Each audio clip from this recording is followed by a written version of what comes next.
Hello, everyone. Welcome back to another edition of Trucking and Safety Matters, a webinar series sponsored by Reliance Partners. I'm your host, Tom Albrecht, the Chief Revenue Officer at Reliance Partners. And we've got an exciting session. It's our first one post-Labor Day. First, a little bit background on Reliance. Reliance was founded in 2009 and works with over 8,000 motor carriers and nearly 500 freight brokers. We are a little bit of a different insurance agency. A lot of our folks have worked around commercial trucking, either at motor carriers, freight brokers, or somehow working for a vendor. And so we're very passionate about transportation and logistics. Today's episode is going to be focused on ways to identify future CSA scores and things you can do to improve that. We're going to basically have three broad sections today. We're going to have a section on unsafe driving and crashes, and then we're going to talk about what we could do to data queue these things. And then we're going to wrap it up with a session on vehicle maintenance. I'd like to introduce our two special guests, Mark Barler and Daniel Vega. Mark, I'm going to ask you to kick it off. Just tell everybody a little bit about your background, what you did before you got to Reliance, and some of the things you do for our customers and prospects. Gotcha. Well, good afternoon, everyone. My name is Mark Barler. In my previous life, I was a master inspector with the Wisconsin State Patrol. I was there for 22 and a half years, working in an area that has an 8-lane interstate that saw 10 to 20,000 trucks bypass my location every day. I was an instructor for FM CSA for the Part A program, which is your driver's hours of service, CDL, medical qualifications. A hazardous material inspection course, cargo tank inspection course. I could have did the Part B program, which is your vehicle maintenance, but I have somebody else had to do some teaching in Wisconsin other than myself. I've done about 10,000 inspections over those 22 and a half years, and I ended my career there when I retired by answering data queues that were issued to the state of Wisconsin. In the last 3 or so years that I've been with Reliance, coming up on 4 now, I've done about 1,000 data queues and I win about 70% of them, and they're across all the 7 basics for CSA. That's fantastic. And Mark also served our nation as well, or much earlier in his life. Daniel, how about you? Tell us a little bit about your background. Hello, everyone. My name is Daniel Vega. I'm Director of Safety at Reliance. Before being at Reliance, I was a state trooper in Arizona. Worked about 10 years for the state. Went through all those trainings that Mark taught, Part A, Part B, hazmat, cargo.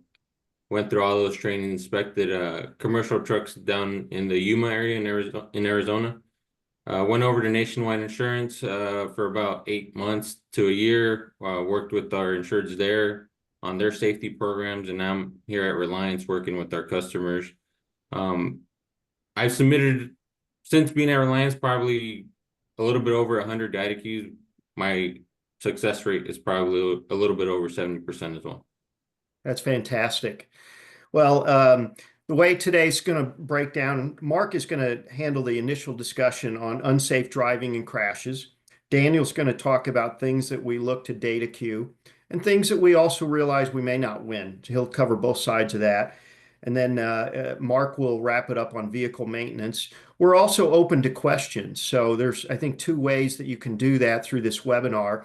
There's either a chat box at the bottom or a Q&A box, and I will be monitoring that. And with that, let me get out of the way and turn it over to Mark. All right, thank you again, Tom. Well, I'm going to share my screen here, and we're to go to the Central Analysis Bureau. Now, what the Central Analysis Bureau, just to give you a little bit of background here, is it is a system that most insurance markets and insurance brokers utilize to view CSA scores, your company CSA scores. It's a private entity that you have to pay a fee for, which our company does. And what it does is it takes all the information from CSA when they publish it, and they do their own calculations using the same formulas that are published by CSA. So the Central Analysis Bureau, we call them CAB scores in the insurance industry. It's CSA for everybody else. Just know that they are synonymous terms. So if we were to look up your company's CSA scores, we wouldn't be able to see them on the CSA website unless we log in with login.gov, go to your portal, and then jump over to the CSA program from there. Whereas you have this subscription, we can actually see the scores that are generated by CAP, and we can do some predictive analysis depending on what's going on. We can look forward into the future and what our scores are going to look like month to month moving forward. So when you're looking at your screen, you can see that we have all 7 basics for this motor carrier that is up there. Now, out of the 7, 6 of those basics are generated exclusively with roadside inspection reports. So any violation that's listed on a roadside inspection report shows up here if it has a CSA point value associated with it, and it will affect your CSA score. The one category that is affected differently is crashes. Crashes are solely affected by crash reports that are written by any officer across the United States, whereas all the other 6 scores have to have an inspection report that is done by someone that has gone through the Part A program, which is your driver's hours of service, CDLs, and medical qualifications for level 3 inspections. Part B program to do a level 1 through 3 inspections, so level 1, level 2, which is your vehicle maintenance, and then level 3. And then you have hazardous materials and cargo tanks, which are more specialized types of inspections that fall under a level 1 and a level 2, but not a level 3. So when we talk about these scores, I'm going to talk about unsafe driving and crashes.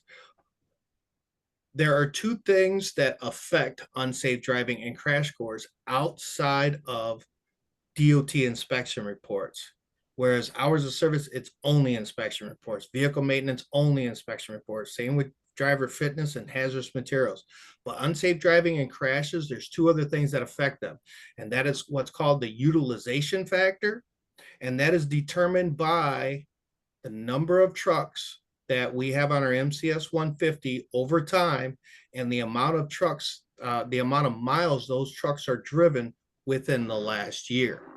And depending on whether or not your company is a combination vehicle company or a straight truck company, so just a box truck.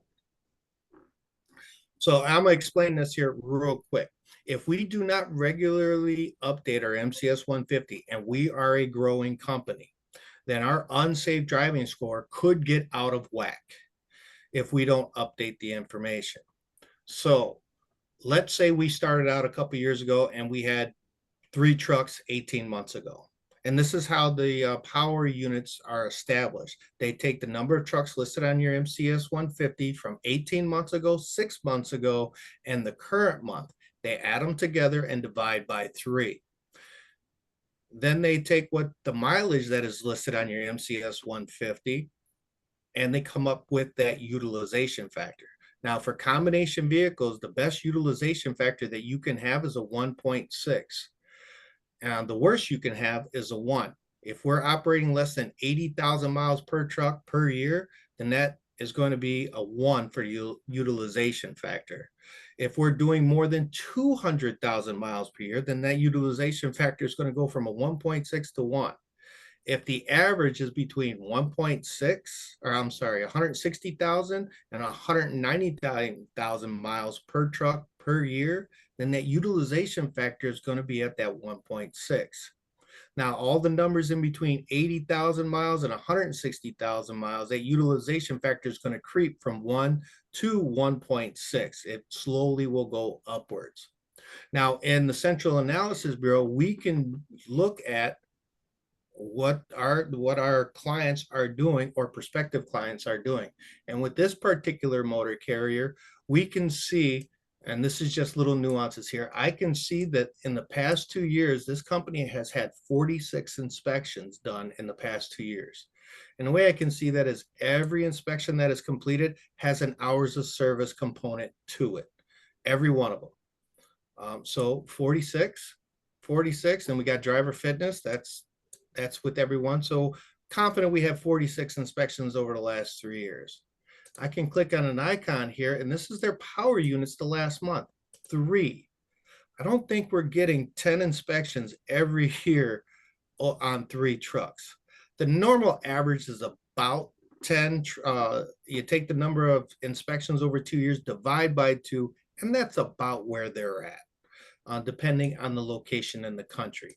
And we can see that this company is showing 3 trucks 18 months ago, 6 months ago, and currently, so our average power units is 3, when it is more like probably around 20. And they're showing a vehicle miles traveled of 9,000 miles or 90,000 miles. So the utilization factor for this company is actually quite low. Quite low. So let's say we're going up to 20 trucks. And that would be the average number, or for based off of just my experience. If they updated their MCS 150 up to 20 trucks, if that's what they've had, and let's say their mileage in the last year is 1.6 million miles, we can predict where their score should have been this month if they would have put that information in. And you can see that their number drops from 76 all the way down to 26 percentage points just by updating the information on their MCS 150. And the whole reason why they have this utilization factor involved is the fact that if you have one truck doing 100,000 miles in a year and they get into 2 crashes during that year, and then we have 10 trucks, or a different company has 10 trucks and they do 1,000,000 miles a year and they have 1 crash out of that, or let's just say they have 2. So each company is doing 100,000 miles a year per truck. One has 10 trucks doing 1,000,000 miles. One's got 1 truck doing 100. Which company is worse for crashes? Which company is worse for the number of unsafe driving violations that would be listed if they have the same number of violations for each company? So if we do not continually update our MCS 150 when we grow, update the mileage when we grow, then our numbers are going to be abnormally high, and they shouldn't be. And there's no way to go back and change history when it comes to this information. So make sure that if we increase the number of trucks, we update our MCS 150. If our mileage over the last year, and it's not your if the miles, it's the actual number of miles traveled per vehicle across all our vehicles, and that increases, we should update our MCS 150. Now, we only have to update once every 2 years. That's what the law states. So if our number of trucks goes down or our mileage goes down, we leave it alone. We don't want to touch it. But if they go up, then we do want to update their MCS 150, and that will give you the best possible scoring for unsafe driving and for crashes. Now, this motor carrier here only has 1 crash, so it's not generating a score just yet. But you'll see with other factors, if say we have 10 crashes or whatnot, that number will also drop. And it could be a dramatic drop depending on the number of trucks that we are operating versus what was showing on the MCS 150 if we haven't updated in a while and we've really had aggressive growth in the last year. So that's how cab and the utilization factor, the number of power units used, can really have that dramatic effect on unsafe driving and crashes. I'm going to toss it over to Daniel to talk about what we can identify for unsafe driving and crashes to actually do possible data queues, and then I'll finish up with vehicle maintenance. And I'm going to stop sharing my screen here. Daniel, all yours, sir. I'm gonna go ahead and share my screen.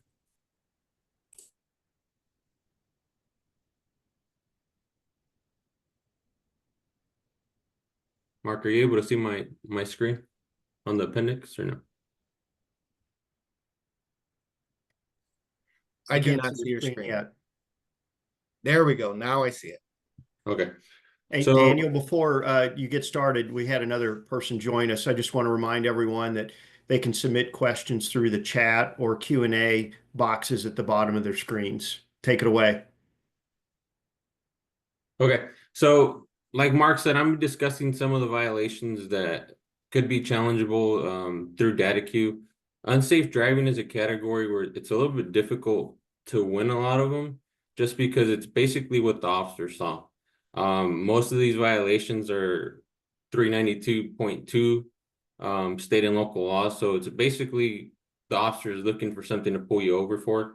But there are a few where we could challenge them and reduce the amount of points that will benefit your company greatly. So one of them being a cell phone. I think we have to understand the definition first, read the regulation and see what it states. I'm going to go ahead and move this over real quick. So if one of your drivers gets pulled over and gets cited for a 392.82 violation, I would recommend reading the regulation. So it usually under A1, no driver shall use a handheld mobile telephone while driving the CMV. But what is the actual definition of a cell phone? So cell phone, give me a minute to find it. It's towards the bottom because it's called use of a cellular telephone. So it's right at the bottom. It's one of the last definitions. Okay, so it has to meet all the elements to it. So it's using at least one handheld mobile telephone to conduct a voice communication. I think that's a very important right there towards the end, voice communication.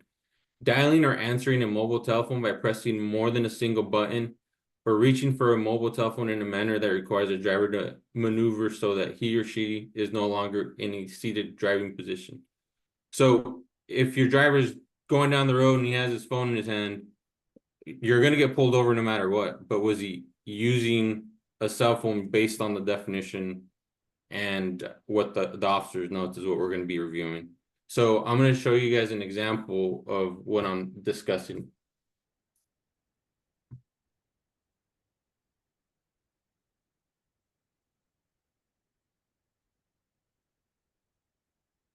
Okay, so here's a violation for 392.82A1. Using a handheld mobile telephone while operating a CMV. Driver had his black cell phone in his right hand looking down at it. So this is something that we would go in there and potentially challenge to get reduced to a violation of, say, for example, 390.17, which is bringing additional accessories into the vehicle, which carries 0 points. Or we would challenge it for a inattentive violation, which carries 5 points instead of the 10 points. But for this example, we have to be careful because, I mean, there is a citation issued. Does it meet state law? Maybe. But if there was no citation here, I would feel very confident that we could reduce those number of points that were given to you on this violation, because it doesn't meet all the elements that a cell phone has, the definition of a cell phone has. Another example would be when a trooper pulls you over, inspects you while you're parked in a no parking zone. They're going to write you for failure to obey a traffic control device. Okay, yeah, there is a sign that's a traffic control device, but there's a better violation that fits that, and I'm going to show you right now. So usually the officer is going to cite you for failure to obey a traffic control device, which is a 5-pointer. Now, if he's unlawfully parked there, he shouldn't be parked there. We could request for it to be changed to this violation, and it only carries 1 point. So those 4 points do matter in the long run. Those are just some of the unsafe violations that we've been successful at winning or getting the points reduced. Now, as I was talking to you about the cell phone, that one's 10 points. Usually we're gonna request for it to be changed to inattentive driving, which carries 5 points. or a 390.17 violation, which carries 0 points. Okay, but when we're discussing unsafe driving, it's not only what can we challenge, it's what can a company do as well to help improve their scores. And I think one of the most important things is training, orientation. Provide your drivers with defensive driving training, following distance training, speed training. But not only that, from my experience, most unsafe driving violations, they're usually for failure to obey a traffic control device. And about 70% of the violations I see is for a driver not going into the scale, which is probably, there should be no reason for that. I mean, especially when your ISS is in the red, most likely that pre-pass isn't going to work. So talk to your drivers, make sure they know where the scales are at, and go into the scales if you think you're most likely going to get that red light to go in anyways. Not only that, but if you're seeing a lot of speed violations in your company, maybe consider governing your vehicles to a lower speed. Or if there's a certain area where you're getting all your violations, like I could attest to in Arizona, there's certain areas where officers usually hide going down a mountain or something like that. It's look at your inspections that you're getting. Is it a certain area that you're getting these violations, and put the word out to your drivers. That way we could reduce those number of violations as well. Okay. I'm gonna go ahead and move on to the crashes section for data queues. Give me a minute while I pull up that information.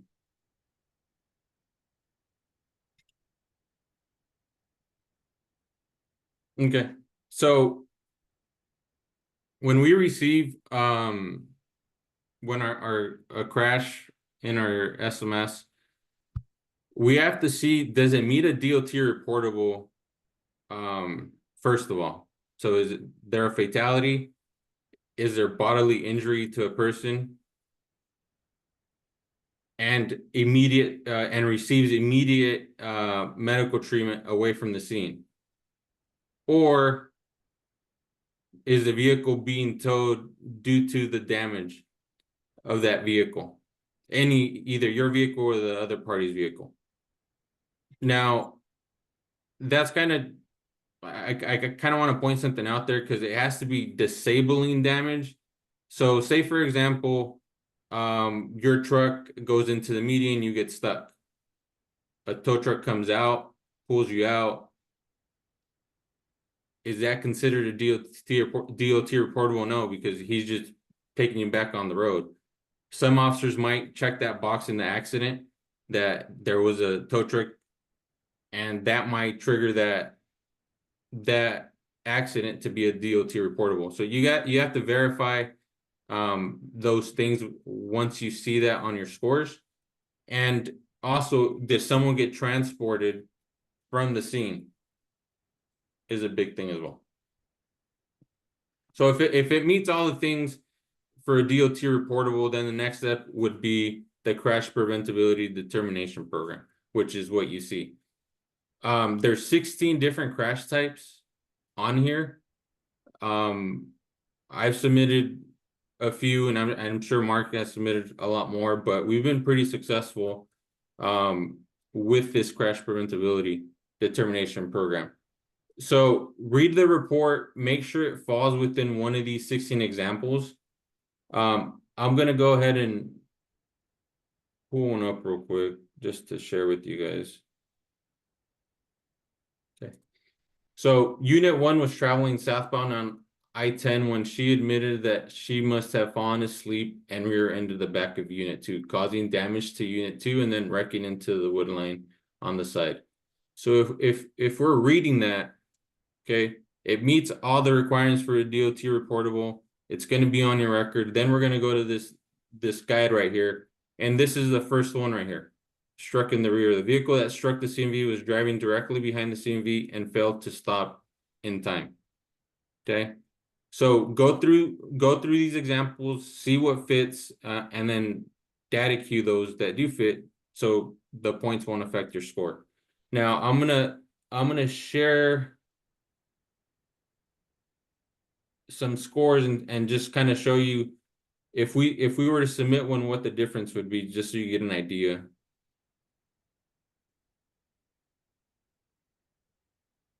Okay. So this company is at a 51% right now in crashes. So say we were successful, they're gonna remove the points here.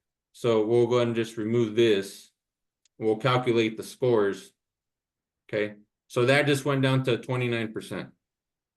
So by winning one, it might have a major effect. It could be between being an alert and not being an alert. So just make sure you're going through those accident reports. Does it fit the definition of a DOT reportable? And if it does, then go through the crash preventability determination program. So that's all I have on my end. I'm going to turn it over back to Mark so you could cover vehicle maintenance. Hey, Mark, before you do that, just as you were listening to Daniel, did you happen to think of anything relevant that just popped into your mind? Maybe a memorable situation, anything you want to share before you go into vehicle maintenance? Sure. Actually, Daniel, nice job on that. So when it does come to crashes, right, there's a couple of things that when it comes to the crash preventability program, if we have a fatality, know that we are going to have to upload additional information if it fits within the crash preventability determination program, such as drug and alcohol testing. They will not accept a data queue using that program if we do not have drug and alcohol testing or documentation stating why the drug and alcohol testing could not be done. Okay, that's the only one where they absolutely require it, because every fatal crash requires the driver to get drug and alcohol testing within the time periods listed in the regulations. So it's very important to make sure that we do that. When we do look at if it is an FMCSA recordable crash, read the definition of what an accident is for what an accident is. There's no way around it. It's the only way that you say it. And that's listed out in 390.5T. And I'm going to put that link here in the chat. So, and it's actually the first definition that's listed. Let me put that in there real quick. Boy, if I hit the right links. So when it comes to unsafe driving, I have been successful in the past of data queuing speeding violation where the officer just puts down driver is speeding 15 over, lists nothing else. Indiana haven't been successful in, but other states I have. And the reason for that is it's very easy to pick a violation that's the wrong violation, because the officers in their inspection software are scrolling through and they can inadvertently click on the wrong one.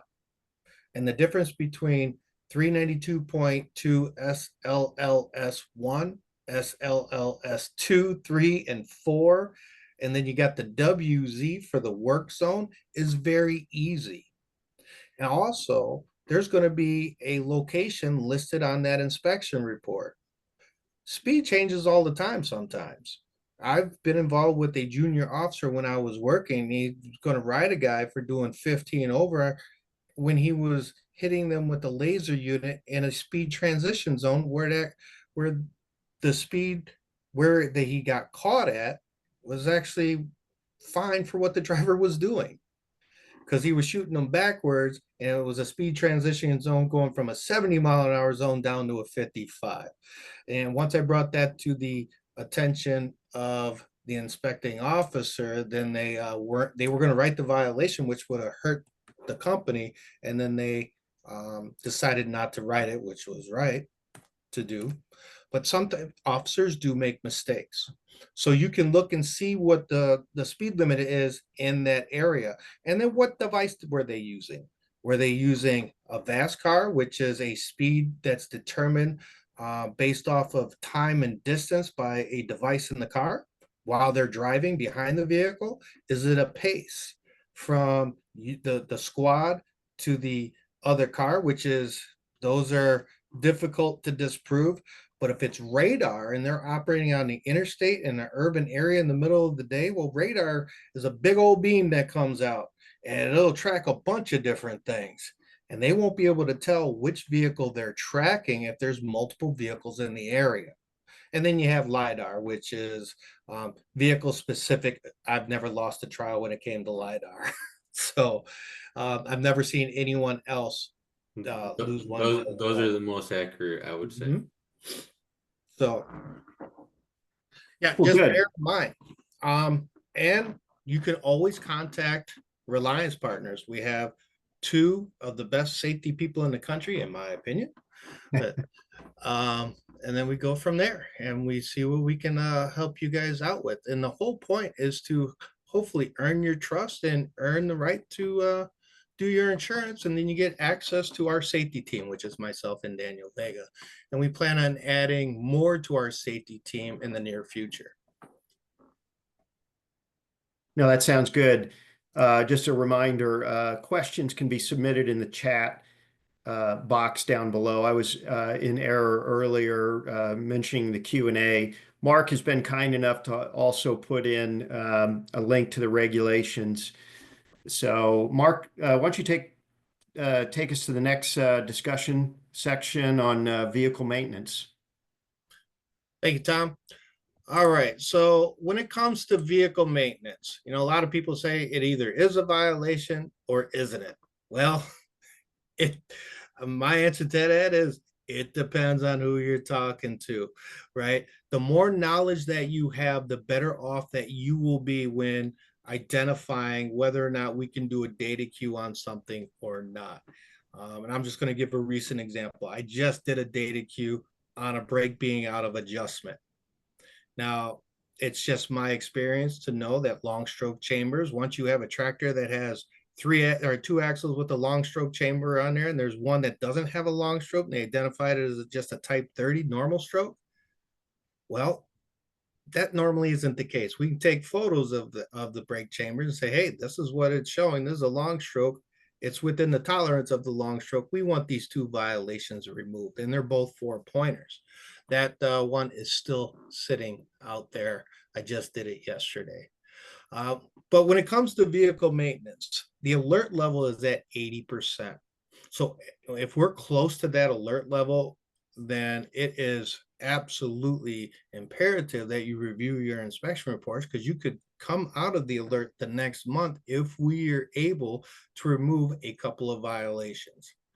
Now, the first thing you should do is look up what the regulation is, right? What does it state? Now, I've done, like I said, about 10,000 inspections in my career. I know the regulations quite well, and there's actually a couple of things that I look at when we talk about vehicle maintenance. There's the regulations. There is what's called operational policies that are issued by CVSA. And CVSA are the ones that actually do all of the training for all new DOT inspectors nationwide. I actually taught with the person that does the roadside enforcement program for CVSA on ELDs about 8 years ago. We were training together. We were the instructors, so I'm pretty good friends with him. I could throw stuff at him every now and then. So read the regulation. Is there an exception to the regulation? Is there something listed in an operational policy?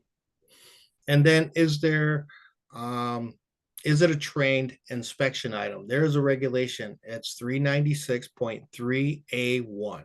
It says that all vehicle maintenance and parts need to be kept up to snuff. It's pretty much what it says. Well, officers, can interpret that in many different ways. Well, the way that it is trained to use that is you don't use that regulation unless it is a trained inspection item, right?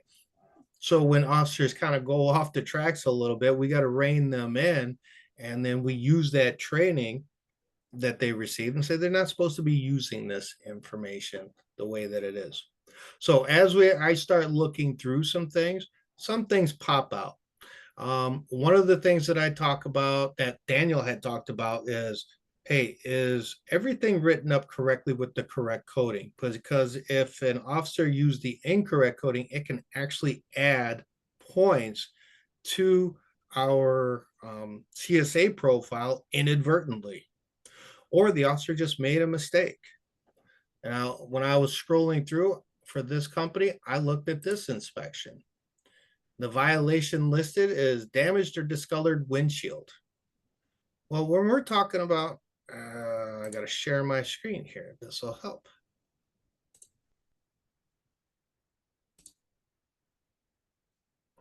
Now, when we're talking about a damaged or discolored windshield, and this is what I'm looking at, this inspection right here in 815 of 24, I can open these up in CAB. What's interesting is CAB will actually put in information that the officer wrote down. It's kind of their notes for some states, not all of them, but some of them it'll publish. You won't see that in CSA. You won't see that in your portal either. You'll just see the inspection and what the heading is for when they pick the violation. That is unchanging. An officer cannot change the heading once they pick a violation. They can add notes to it, but they can't change the heading.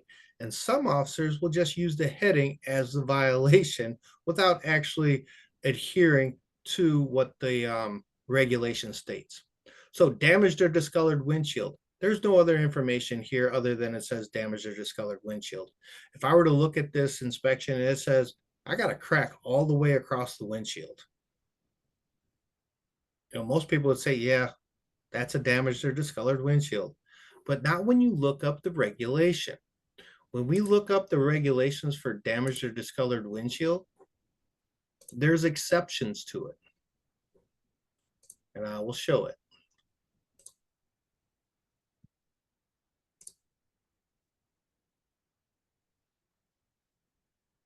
(393.60A) it's actually C, with the exception of conditions listed in C1, C2, and C3, each windshield shall be free of discoloration or damage. But then it comes down here where it says C1, the color or tinting. Well, windshields aren't colored or tinted unless they're at the top, and you usually don't have an issue with that. But here's the one that's interesting. There's an exception. It's not a violation unless a crack is intersected by another crack.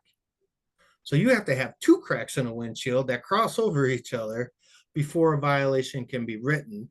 And then we have shot damage. It's got to be 3/4 of an inch in diameter or more for it to be a violation, or 3 total inches in other similarly damaged areas. So if the officer doesn't write down that there's intersecting cracks, you may not want to do a data queue violation right away, because we want the officer to kind of forget what type of crack it was. So give it a month or two. It's a 1-point violation, but they're fairly easy to win if they didn't take a photo of the cracked windshield.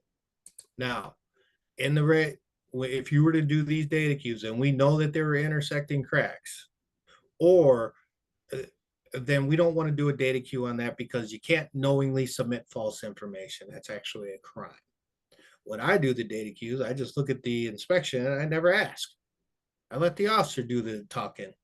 And if the officer doesn't state exactly what's needed, then we do the data queue, and I had no idea what type of crack was there or not. Neither will the officer, because the officer won't remember 2-3 months down the line. Now, if it's a crack and we know it's not an intersecting crack, and we take a photo of it and we send it in, then we can get that actually removed right away. Now, same thing on the same inspection report, we have a violation for 393.9A. It says lighting, parking lamps, inoperative. I'm thinking to myself, Mark, over the 10,000 inspection that you've done, have you ever wrote a violation for parking lamps? And I'm like, no, never. When you look in the regulations, 393.9 states that every light or reflector that is outlined in 393.11, which is where I'm at now, has to be operational at all times and not obscured or covered with debris. So when I looked up parking lamp, I'm like, hey, it is listed there, but it's listed only for vehicles A. And when you look what vehicles A are, it's listed right here. Buses and trucks less than 80 inches in overall width. Those are your pickup trucks, not your dualies, but your regular automobiles, pickup trucks. Those are the parking lamps. All CMVs are over 80 inches in width that are operating in commerce. That's why they have the 3 identification lights on the middle of the truck and on the back of the trailers. If it and the back of a box truck if it's not a truck tractor. Those identification lights are those group of 3 lights along the center line of the vehicle. They identify vehicles that are over 80 inches in width. Now, the point being here is the parking lamp shouldn't have been utilized. What they're talking about parking lights are the lights that are on the edges of the vehicle. Those are called clearance lights, showing to the front and the rear. Well, clearance lights are 2-point violations when they don't work, whereas these parking lamps are showing as 6. We can do a data queue to have them pick the correct violation to have this point value changed from 6 down to 2. Other things that we look at is, let's say that they put this driver out of service for the parking lot or for the parking lights. An out of service violation does 2 things. If it's the only out of service violation on the inspection report, it's going to up your out of service rate for your company. Now, and it adds an additional 2 vehicle maintenance points. If we can get that out of service designation removed, which unless it's listed in CVSA's out of service criteria, it is not out of service. They can call it what they want, but they can't check that box on the inspection report. So that helps us in 2 ways to get it removed. 1, reduces the point value, and 2, it has the ability to lower our out of service rate. And out of service rates are important during an audit, because if your out of service rate is 34% or higher in the last year, then you automatically fail the vehicle maintenance factor for an FMCSA audit. Other things that we can look for in here is, say, tires that are underinflated. If we see a violation for underinflated tire, that's it depends on what the wording states on there. If they just say it's underinflated and they don't put any other information in there, well, we can write that we can data queue it, because in the CVSA operational policies, it says that you can't write that violation. It just right out states it. Let's say there's another one in here that I'm going to talk about here in a second as well. Let's say that we have a nail in a tire, but it's not leaking air, and someone wrote us up for it. That'll be an 8-point violation for a tire. Well, there's a CVSA operational policy that states a nail in a tire in and of itself is not a violation. It has to be leaking air for it to be a violation. If it is not leaking air, then it shouldn't be written up. The inspecting officer should also not remove it to check to see if it's going to leak air. They can't do anything with it other than to see if it's leaking air. They can't touch it. They can't remove it. So we can do those as well. Other things that we look at is this inspection here talks about air suspension pressure loss, not out of service. This automatically tells me that there's an air suspension. It's not deflated, because a deflated air suspension is an out of service violation. We would never win one of those. But an air suspension pressure loss for 393-207F, it gives an allowance for suspension systems, air suspensions, to have an air leak.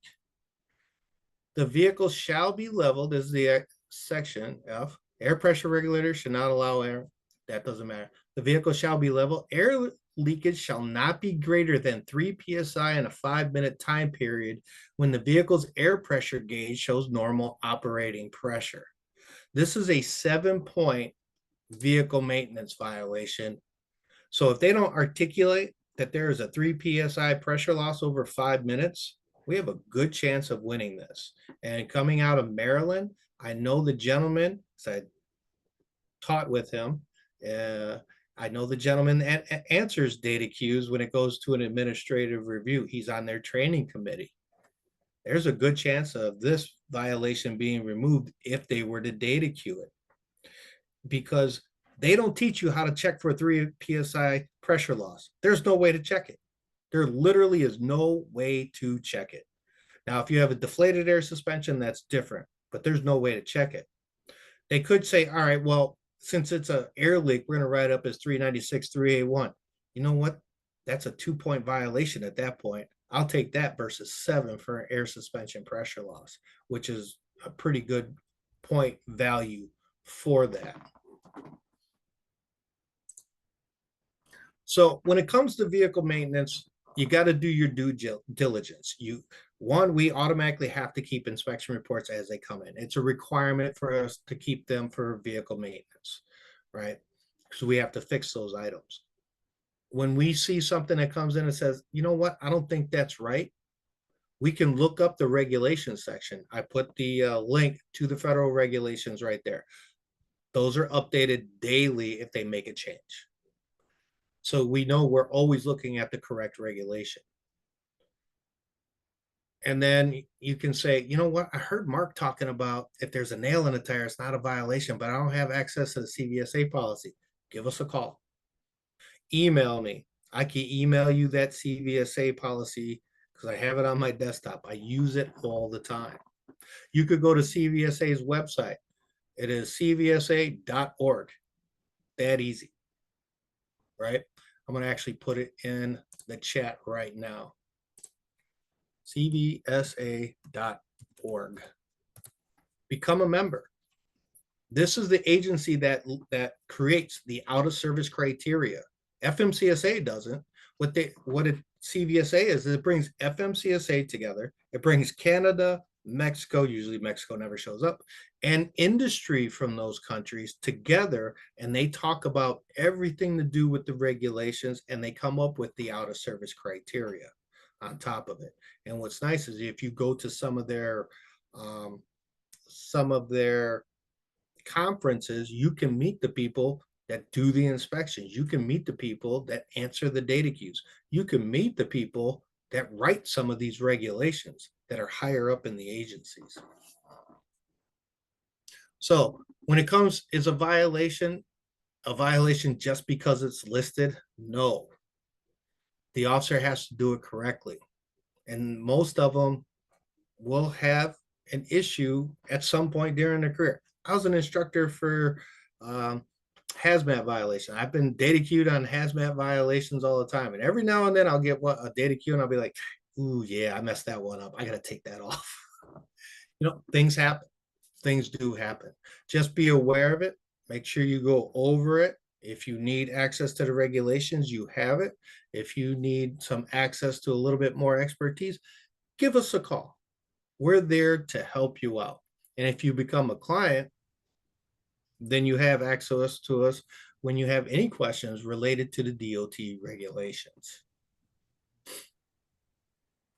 Now, does anybody have any questions about vehicle maintenance? If they want to unmute themselves, I don't know if they can in this webinar or not. They can't, but I don't see any questions in the queue, but I did want to review a couple of things, Mark and Daniel, and then we'll remind everyone how they can get a hold of you or someone else at Reliance. So I think I heard a couple of things in particular.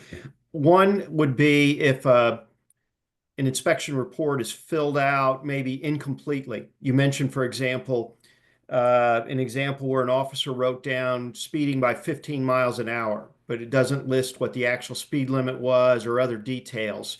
So it could just be sort of incomplete reports or erroneous reports, or maybe there are situations where the officer didn't really understand the idiosyncrasies of the law, such as you talked about with some of the parking lights and things like that. So, my question to both of you, and Daniel, you've done over 100 data queues at Reliance, Mark over 1,000. In general, are motor carriers not doing enough data queues because they assume they can't win, or they don't know how to do it, or they think maybe they think it won't make enough of an impact on their CSA scores? We'd just love to hear one or both of you open up a little bit on um, the need for more data queues and why it's not done more, because I see you guys make an almost immediate impact every time you get involved with a motor carrier. I I just feel like a lot of the carriers I work with, they don't have any idea what a data queue is. They don't know that they have that right to challenge the violations. It's exactly like a ticket. You have to go to court. In this Yep. case, the motor carrier gets a violation, you go through the process, the same thing, but a lot of carriers don't know they have access to this. So I think that's the biggest thing that I'm seeing with the carriers I'm working. And when I discuss this, it's like eye-opening for them. So I would encourage everybody to start looking at your inspections. Like Mark said, if you have any questions, reach out to us. We're happy to help. But I think it could make a major difference in your scores if you start challenging some of these violations. Yeah, and as Mark shared in the beginning, 6 of the 7 CSA categories or basics are only possible through vehicle inspections. So the inspection report is absolutely critical to not only get it, but to make sure somebody's looking it over. Mark, how about you? Other reasons why folks either aren't doing enough data queues or they haven't done any at all. It's such a quick way to make a big difference. Um, I agree with Daniel 100%. They don't know that it's there. And if they do know that it's there, they don't take the right approach to it. You can't go in with the feeling of, the officer was mean or whatever. You have to go with what the law says, right? Don't attack the officer. Always be nice and professional when you're doing it. Other reasons why people don't submit data queues is they get turned down all the time because they don't know the resources and where to start at. And where you start at the regulations. Okay. You start there, you move to interpretations because there is a ton of interpretations. You won't see them on the website. Where you see the interpretations are, they're very difficult to find them on the website. In the Green Book, published by J.J. Keller or Mancom, they usually have the interpretations listed right after the violation section number or the regulatory section number for all the regulations that are published. And then get the CVSA operational policies. Most inspecting officers don't even know about the operational policy. They might have heard it once or twice, but then when they can't find it, they just go with what they read in, on the website or in their book. And they don't read what the operational policy is. So they don't quite understand. And then if they get turned down, motor carriers don't understand, you get another kick at the cat. You can ask what's called for an administrative review and ask for an instructor to look at this. Normally, when you do a data queue, it'll either go back to the person that's reviewing it. Sometimes it's a secretary, and they push it back out to the original officer. Well, if they think they did it right the first time, they're probably going to think they did it right the second time. So we try to get it out of their hands if we don't win and into somebody that's been doing it for years and actually teaches the information. And they can have a look at it and then make a decision. Just to add something, Tom, is for carriers, don't get discouraged if you get denied once or twice. I mean, it happened to me where we think we could win, and every state is different. Yeah. So just keep reviewing them and keep submitting them if you think you have a case to win. Even though you win 70%, you're losing 30%, which means I've been denied over 300 times. Still, that's the inverse of getting into the Hall of Fame in baseball, where, being successful 3 out of 10 times gets you in. Mark, what's the best way? What's your email for folks to reach out to you if they've got some follow-up questions or just want to get to know the Reliance safety capabilities a little bit more? It is Mark period Barler, Barlar at reliancepartners.com. I just put it in the chat for everybody. Yep. Daniel Vegas will be Daniel his name, just Vega. like it is. Put the period in between at reliancepartners.com. And when I respond to you, there's going to be a phone number on there. You can give me a call after that and we can go from there. Just know that when you call us, we're going to answer your question and then we're going to say, hey, can we hook you up with one of our insurance producers? Because this is what we do, right? We're trying to earn your business. Absolutely. And then, of course, any of our listeners that already have a relationship with a Reliance person, even if they've never done business with us yet, but they've been in contact, you can reach out to your agent or producer and they can reach out to Mark or Daniel as well. Guys, this has been good to hear your perspective on so many things. It's one of my honors to work with, really, I think, the best safety team in the industry. These guys really know their stuff. They've seen it from both sides of the aisle, doing the commercial vehicle inspections for many, many years. They're not out to get anyone, but they also know, what's behind a good inspection. When an inspection, maybe an officer was just maybe a little bit flippant or careless, and everybody has the same goal to drive as safely and productively as possible on the road. So thanks to our audience for tuning in. And this webinar will be available soon. And thanks again, guys. We'll see everyone soon for our next webinar. Take care, everyone. Thank you, guys. Thank you.